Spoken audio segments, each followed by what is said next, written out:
안녕하십니까. 경남 소식입니다. 경남 지역 도시가스 요금은 전국에서 상위권에 드는데요. 이 때문인지 도시가스를 공급하는 경남에너지의 당기순이익은 전국에서도 손꼽히는 것으로 나타났습니다. 하지만 큰 이득에도 요금 인하는 최소한에 그치고 있습니다. 손원혁 기자의 보도입니다. 경남에너지가 공급하는 도시가스 요금은 1메가줄당 2.26원. 수도권과 경북, 충청권 등 대부분 지역이 이보다 더 저렴한 것으로 나타났습니다. 강원도와 전라도 일부 지역만 더 비쌌습니다. 경남에너지는 요금이 비싼 게 도시가스 공급이 안 되는 소외 지역에 배관 투자를 많이 하기 때문이라는 입장입니다. 창원 외에 어떤 도시가스가 보급되지 않은 지역이 굉장히 많기 때문에 그런 쪽에 앞으로 향후 어떤 도시가스 보급 확대를 위한 투자를 계속 좀 해야 되는 부분이 있습니다. 하지만 배관 투자는 오히려 9개 시도 가운데 도시가스 보급률이 높은 창원과 김해에 집중됐습니다. 3년 동안 배관 투자 재원 약 800억 원 가운데 통영과 밀양 등 소외 지역에 쓰인 돈은 325억 원에 그쳤습니다. 이제 효율성이 높아질 수 있는 이제 기반이 조성된 거고 그러다 보면 이제 요금 인하 요인들이 점차 발생할 수 높아진다는 거죠. 지난 2010년부터 지난해까지 경남에너지의 당기 순이익은 1,300여억 원. 전국 33개 도시가스 업체 가운데 5번째로 많았습니다. 이 같은 당기 순이익과 높은 요금에도 불구하고 이번에 도시가스 요금 인하는 최소한에 그쳤습니다. 경남에너지가 공급하는 64만여 가구를 합쳐 연간 3억 원에 불과합니다. 지난해 대표이사 2명에게 지급한 임금 16억 원과 비교되는 대목입니다. 이 때문에 소비자 단체 등은 요금 인하 여력이 충분히 있다며 인하폭을 늘려야 한다고 주장하고 있습니다. KBS 뉴스 손원혁입니다. 조선업 불황으로 침체된 분위기를 살리기 위해 거제시가 관광객 1,000만 명 유치에 나섰는데요. 공공기관과 대기업에 추천 공문을 보내고 렌트카 이용 고객에게 할인 행사도 열고 있습니다. 조미령 기자입니다. 거제를 찾은 관광객이 유명 관광지인 바람의 언덕에 내립니다. 거제시가 운영하는 시티투어의 한 장소. 하루 15,000원이면 거제의 관광 명소를 모두 둘러볼 수 있습니다. 바람의 언덕 여기 왔는데요. 이제 시원한 바닷바람 보고 이제 또 외도 한번 가서 애기랑 같이 한번 보려고 하고 있습니다. 바다의 금강산으로 불리는 해금강은 박근혜 대통령이 추천한 올여름 휴가지. 해금강을 지나 외도에 도착하면 이국적인 섬을 만날 수 있습니다.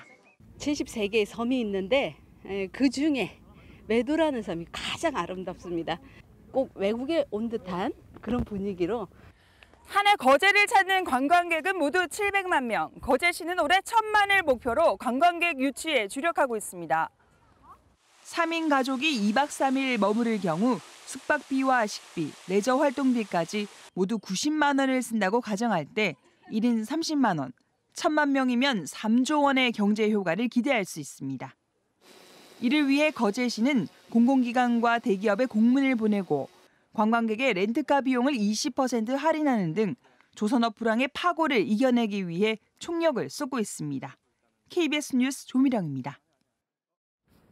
경남 지역에서 긴급신고 전화가 119, 112, 110 등 3개 번호로 통합되는 서비스가 시범 운영됩니다. 경남 소방본부는 오늘부터 전국적으로 재난은 119, 범죄는 112, 민원 상담은 110 등 3개 번호로 통합 개통한다고 밝혔습니다. 이에 따라 경남도민은 119, 112, 110으로만 전화하면 긴급신고 또는 민원 상담 서비스를 제공받을 수 있게 됩니다. 경남 교원단체 총연합회는 도교육청이 지난달 14일 18개 교육지원청에 업무 메일을 발송해 교장, 교감들의 구체적인 복무 태도와 정책 추진 현안 등을 제출하도록 한 데 대해 업무 메일이라는 비공식 통로를 통해 뒷조사 형태의 동향 자료를 수집하고 있다고 비판했습니다. 이에 대해 도교육청은 역량 중심 평가를 위해 사례를 수집한 것이라며 오해가 있다면 정식 공문을 보내 평가를 진행하겠다고 해명했습니다. 경전선 진주에서 전남 광양 구간이 복선화 공사를 마치고 어제 개통했습니다. 거리와 시간이 단축되면서 영호남 사이의 거리도 한층 가까워졌습니다. 최세진 기자의 보도입니다. 지난 1968년 개통한 경전선. 밀양 삼랑진역과 광주 송정역을 잇는 300km의 철도는 40여 년 동안 서민들의 발이 되어 왔습니다. 진주와 전남 광양까지 경전선 복선화 공사 마지막 구간이 개통했습니다. 사업비 1조 1,000억여 원을 들여 지난 2006년 착공한 지 10여 년 만입니다. 개통한다 해서 다 왔습니다. 빨리 가고 또 터널을 많이 만들었잖아요. 그 터널 안이 어떤가 궁금하고.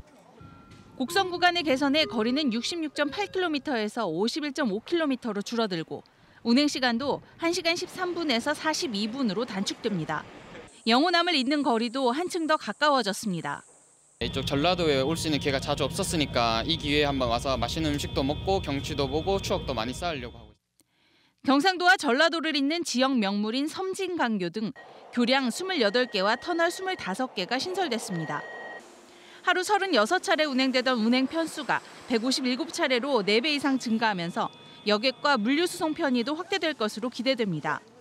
기존에 경부 축으로 수송을 하던 부분을 호남 축과 전라 축으로 수도권으로 물동량을 수송할 수 있는 밀양 삼랑진에서 전남 순천까지 158km 복선화 공사가 마무리되면서 예비 타당성 조사 중인 전철화 사업이 구축되면 고속철도 KTX도 달릴 수 있게 됩니다. KBS 뉴스 최세진입니다. 장마도 거의 끝나가고 이제 서랍 속 선글라스를 꺼내야 할 시기가 온 것 같은데요. 눈 건강, 특히 노인들의 눈 건강을 위한 올바른 선글라스 착용법을 강성원 기자가 전해드립니다. 왼쪽 눈이 늘 침침하고 초점도 흐려 안과를 찾았던 50살 박상규 씨. 백내장 진단으로 수술을 받은 뒤에는 평소에도 늘 색깔이 들어간 편광 안경이나 선글라스를 꼭 착용합니다. 자외선으로 더는 눈 건강이 나빠지는 것을 막기 위해서입니다. 아무래도 햇빛에 대한 강도가 이렇게 옛날에는 눈 좋을 때는 별로 몰랐는데 이렇게 선글라스를 끼니까 피로도가 확실히 없긴 없습니다. 실제로 자외선은 노인성 질환인 백내장 원인의 20%라는 보고가 있고 카메라로 치면 필름 격인 망막을 태워 황반 변성으로 악화될 수 있습니다. 망막은 한번 망가지면 다시 되돌릴 수 없기 때문에 노인들도 평소 선글라스를 착용하는 습관을 들이는 것이 눈 건강에 도움이 됩니다. 눈 자체의 빛으로 인한 동공 쪼임 현상이 없기 때문에 눈에 대한 통증이 줄어들게 되고 그리고 눈이 편안하게 되니까 오랫동안 야외 시야를 하더라도 큰 문제 없이 할 수 있습니다. 선글라스는 UV 400 이상이 효과적이고 정품이 아닌 경우 오히려 눈 건강을 해치게 되는 만큼 선글라스 선택에도 주의가 필요하다고 전문의들은 조언합니다. KBS 뉴스 강성원입니다.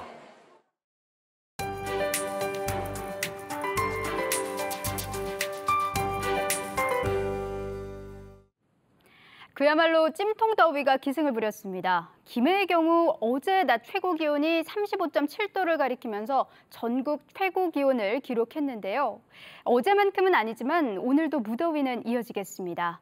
김해 30도, 창원은 28도까지 오르겠습니다. 한편 장마 전선은 다시 북상할 채비를 하고 있습니다. 오늘 밤부터 영향을 주겠고 남해안에 집중될 것으로 내다보고 있는데요. 강수량은 30에서 80mm로 토요일 오후까지 이어지겠습니다. 특히 비가 집중되는 내일 새벽부터 오전 사이에는 시간당 20mm 이상의 강한 비와 함께 돌풍을 동반한 천둥, 번개가 치는 점 염두에 두셔야겠습니다. 오늘은 동해상에 위치한 고기압의 가장자리에 들겠습니다. 현재 전국에 낮은 구름이 지나고 있고요. 오늘은 구름 사이로 대기질도 깨끗합니다. 미세먼지 농도는 보통 수준을 유지하겠습니다. 현재 기온 살펴보면 창원의 아침 기온 24도, 고성과 통영 22도를 가리키는 가운데 낮 기온은 밀양 30도, 창원 28도, 거제도 역시 28도까지 오르겠습니다. 서부 지역도 낮 기온 내림세를 보이고는 있지만 낮더위는 여전하겠습니다.